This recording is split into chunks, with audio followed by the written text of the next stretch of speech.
में बुढ़ापा किसने देखा है। भजन करो भरी जवानी में बुढ़ापा किसने देखा है। भजन करो भरी जवानी में बुढ़ापा किसने देखा है। भजन करो भरी जवानी में बुढ़ापा किसने देखा है।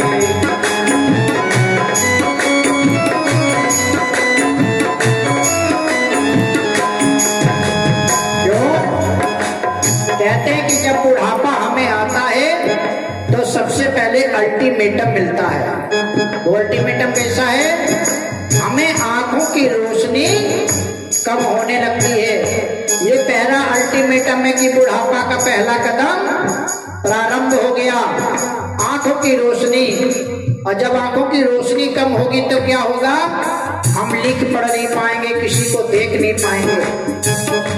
बूढ़े लोग जो होते हैं पूछते हैं बउआ तुम कौन हो, क्योंकि दिखता नहीं तो बताते हैं कि ये गोविंद चाचा के लड़का है, तो जान पाते हैं। तो पहला अल्टीमेटम है, हम उसको मानते नहीं हैं। क्यों?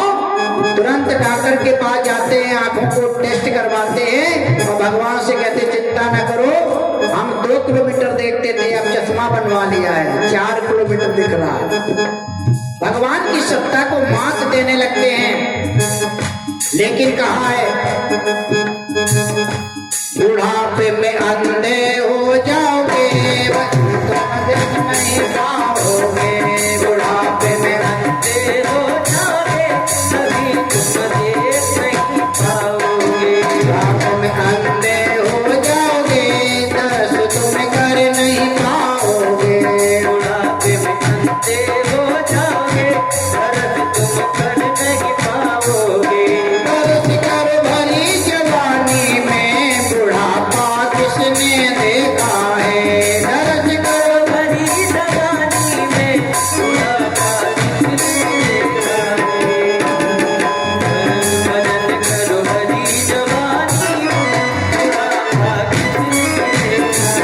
श्री राधे।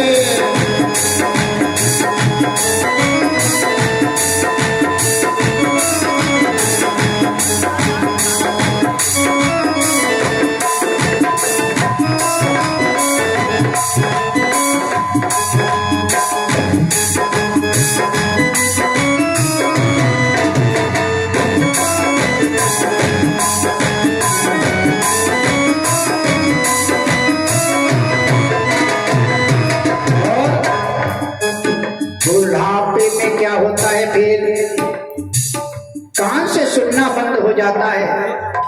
तो हम क्या करते हैं? एक मशीन लगवा लेते हैं कि चिंता न करो, मशीन से हमको सुनाई देगा।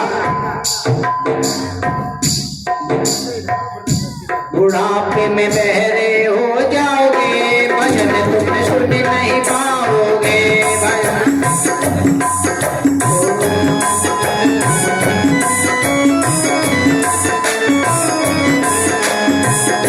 बुढ़ापे में बहरे हो जाओगे, भजन तुम सुन नहीं पाओगे।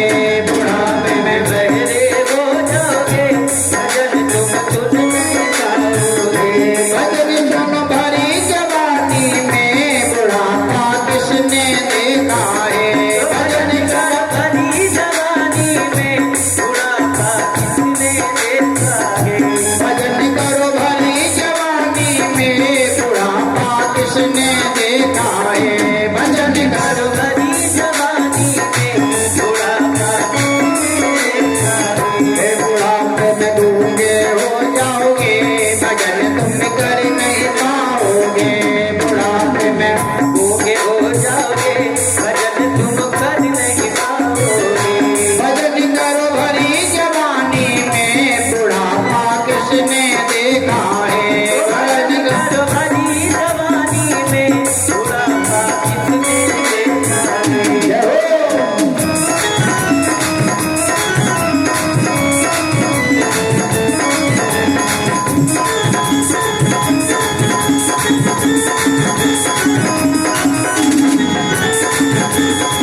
चलने के लिए पैर दिए हैं, इनका अगर हमने प्रयोग नहीं किया सही समय पर और सही कार्य के लिए तो ये भी भगवान छीन लेंगे।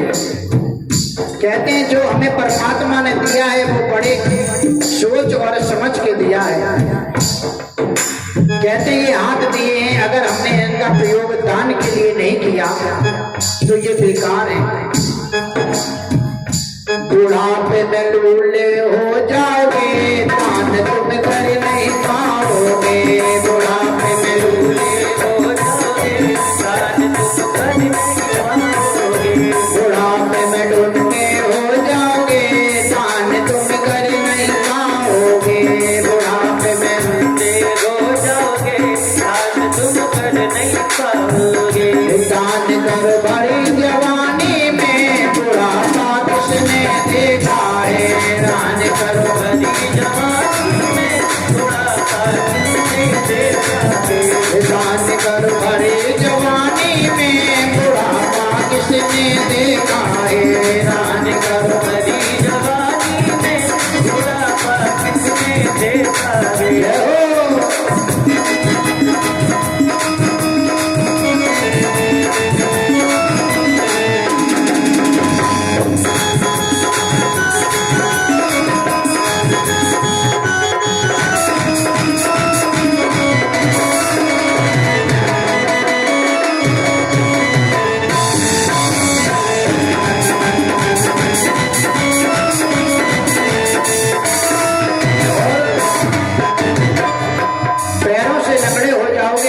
भगवान का दर्शन करने नहीं जा पाओगे। अगर किसी से कहोगे कि भागवत हो रही जरा हमें जाना है तो दो लोग पकड़ करके लेके आएंगे, बैठा देंगे और सब चले जाएंगे, आप बैठे रहोगे क्योंकि कोई उठाने आए। बुढ़ापे में लंगड़े हो जाओगे, बुढ़ापे में लंगड़े हो जाओगे, बुढ़ापे में लंगड़े हो जाओगे, तीन तुम कर नहीं पाओगे। बुढ़ापे में लंगड़े हो जाओगे, तुम निकल नहीं पाओगे। सरस करो भरी जवानी में बुढ़ापा किसने देखा है। सरस करो भरी जवानी में बुढ़ापा किसने देखा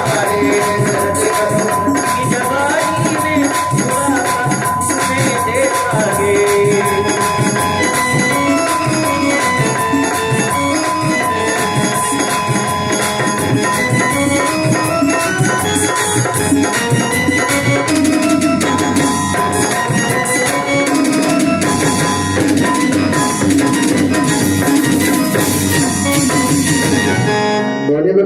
भगवान की जय। हमें बुढ़ापे का इंतजार नहीं करना चाहिए कि हम बुढ़ापा आएगा तब भजन करेंगे तब दान करेंगे। क्यों? जब तक हमारे पास में जवानी है, हम कमा सकते, हमारे हाथ में सब कुछ है, तभी तक दान कर लो।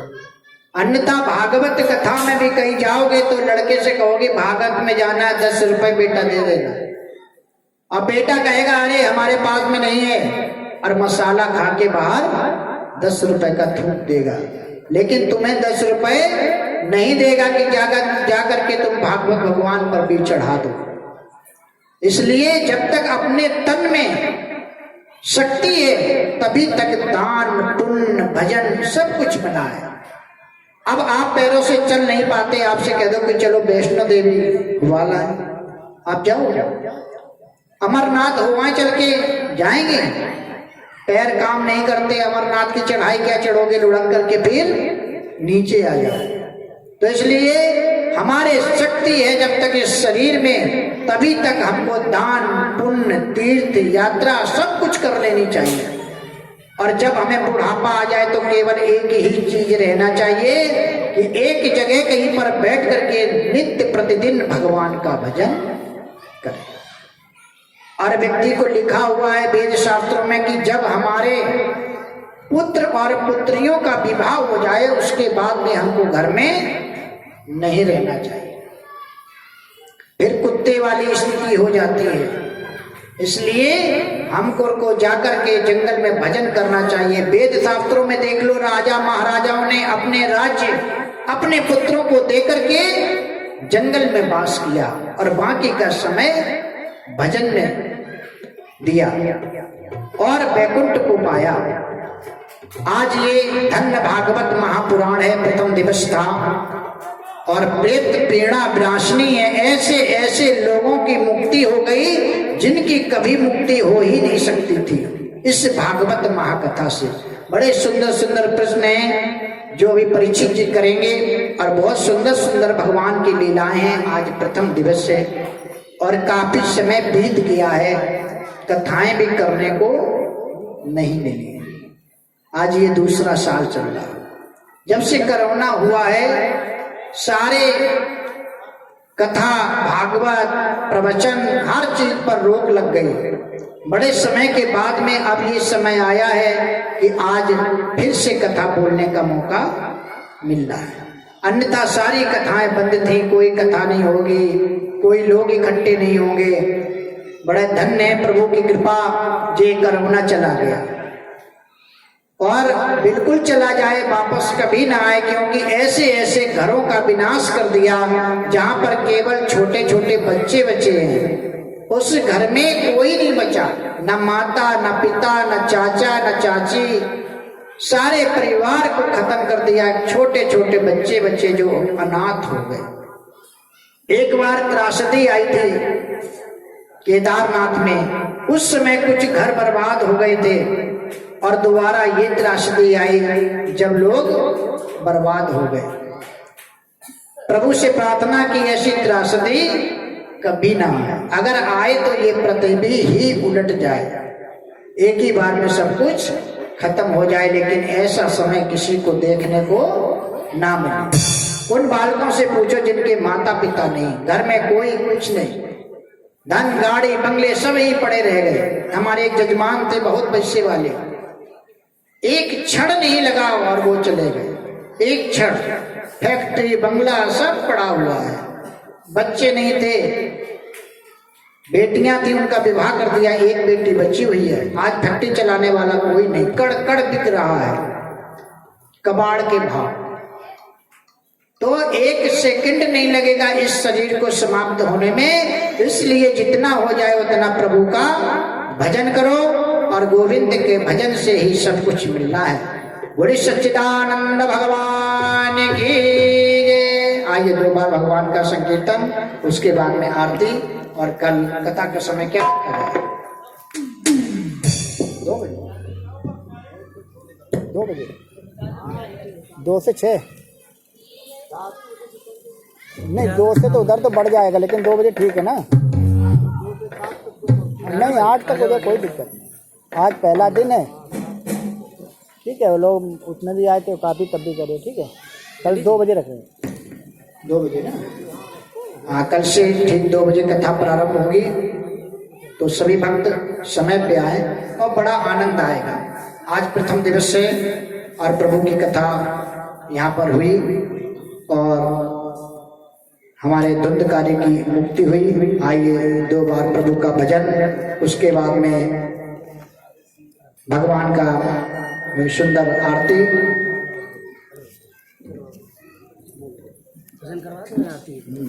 भजन बस आरती। हेलो जी, हेलो। इतनी कृपा सामने बनाए रखना, नहीं इतनी कृपा सामने बनाए रखना। चलो तुम यही गाते, तुम ही गाते। आइए चलते चलते प्रभु का गुणगान कर रहे हैं और तो पकड़ लेना।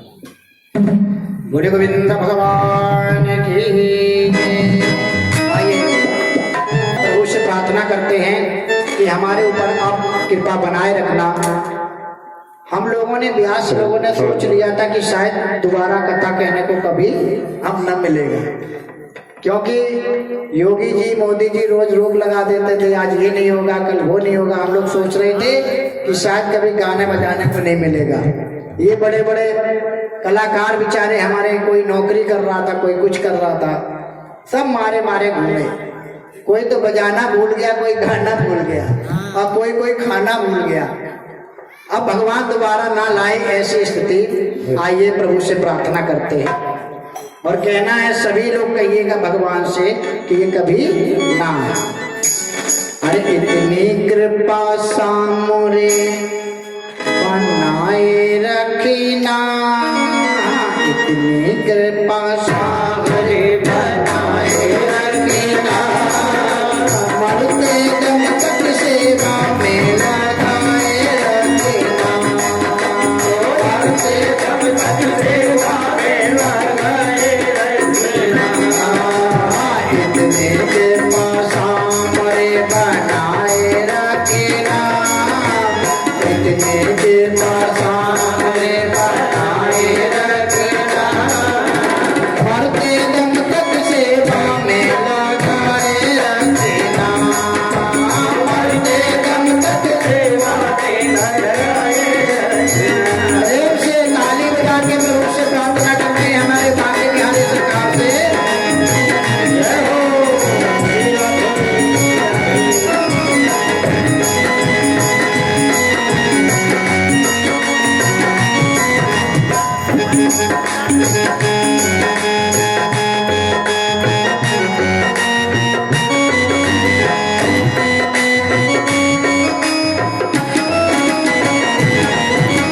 और कहना है प्रभु से, मैं तेरा तू मेरा, खाना मेरा जी तू राजी, मैं तेरा तू मेरा, खाना मेरा जी तू राजी, तेरे नाम लिखती है मैंने इस जीवन की बाजी, तेरे नाम लिखती है जीवन की बाजी, आज तुम्हारे हाथ है, आज तुम्हारे हाथ है, बचाए रखना, आज तुम्हारे हाथ है, बचाए रखना, दम तक सेवा में लगाए रखना, मरते दम तक सेवा में लगाए रखना, इतने कृपा सामरे बनाए रखना, इतने कृपा सामरे बनाए रखना, मरते दम तक सेवा में लगाए रखना, मरते दम तक सेवा में लगाए रखना। राधे।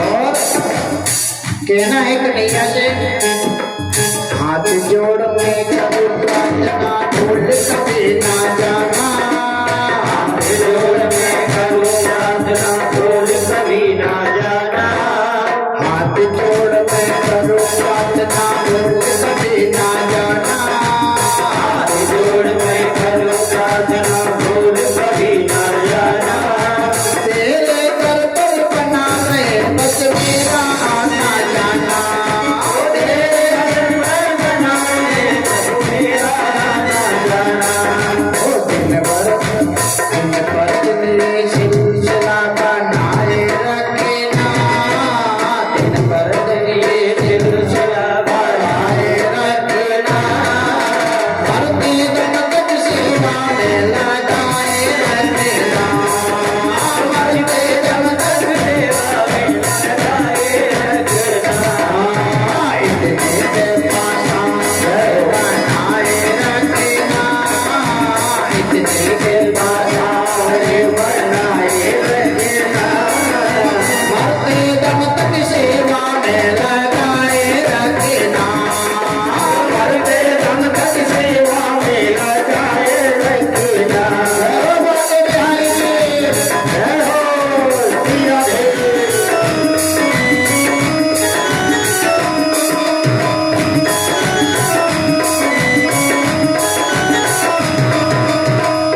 पहले हमने बचपन में अध्ययन किया नैमिषारण्य में, वृंदावन में, अयोध्या में। हमारा कोई मित्र नहीं है, क्योंकि कक्षा 8 तक मैंने यहाँ शिक्षा ग्रहण की और बचपन के दोस्त बचपन में छूट गए। फिर मैंने अध्ययन किया गुरुकुल में जाकर के, तो मेरा कोई मित्र नहीं। मेरा एक ही मित्र है, वो मेरा है कन्हैया, मेरे प्रभु राम। तो उनसे मेरा कहना है और वही मेरा मन भी लगता है। तेरे प्रेमियों में मन लगता और कहीं ना लागे।